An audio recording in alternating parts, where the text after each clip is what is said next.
নমস্কাৰ, মই জ্যোতিষী অৰ্ণৱৰঞ্জন শৰ্মা।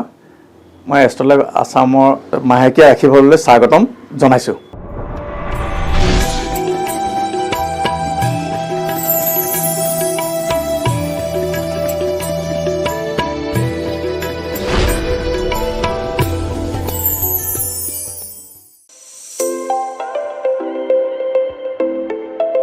এইবাৰ আহিছোঁ মে' মাহৰ মীন ৰাশিৰ জাতক জাতিকাসকলৰ বিষয়ে ক'বলৈ।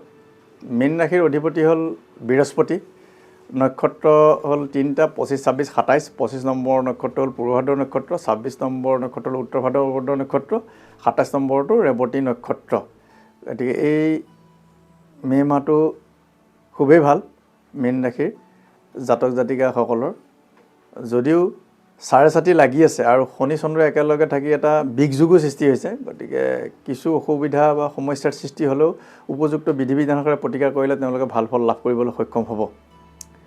মীন ৰাশিৰ জাতক জাতিকাসকলৰ শনিৰ চাৰে চাতি চলি আছে কাৰণে তেওঁলোকে প্ৰতিকাৰখিনি কৰা উচিত। শনিবাৰ এটাত কৰিলে ভাল, তিথিবাৰ নক্ষত্ৰ চাই কৰিব পাৰে। খৰচৰ মাত্ৰা তেওঁলোকৰ অধিক হ'ব পাৰে। ভাতৃস্থান তেওঁলোকৰ শক্তিশালী দেখা যায়। বিদ্যা বুদ্ধিত তেওঁলোকৰ খুব ভাল। শত্ৰু তেওঁলোকৰ দুৰ্বল হ'ব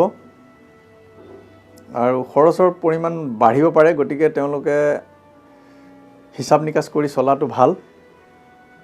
আৰু তেওঁলোকৰ অৰ্থ উপাৰ্জনৰ ক্ষেত্ৰত আগ্ৰাসীৰ ওপৰত তেওঁলোকে কাম কৰিব পাৰিব, অৰ্থ উপাৰ্জন কৰিব পাৰিব, কিন্তু অৰ্থ ক্ষয় ক্ষতিও হ'ব। আৰু তেওঁলোকৰ ভাতৃসকল শক্তিশালী হ'ব লগতে, আৰু ভাতৃস্থানটো খুবেই ভাল দেখা যায় আৰু বিভিন্ন যোগাযোগবোৰ আহিব পাৰে। আৰু বিদ্যা বুদ্ধিখিনি যথেষ্টখিনি ভাল দেখা যায় আৰু পাণ্ডিত্যৰ যুগো আছে।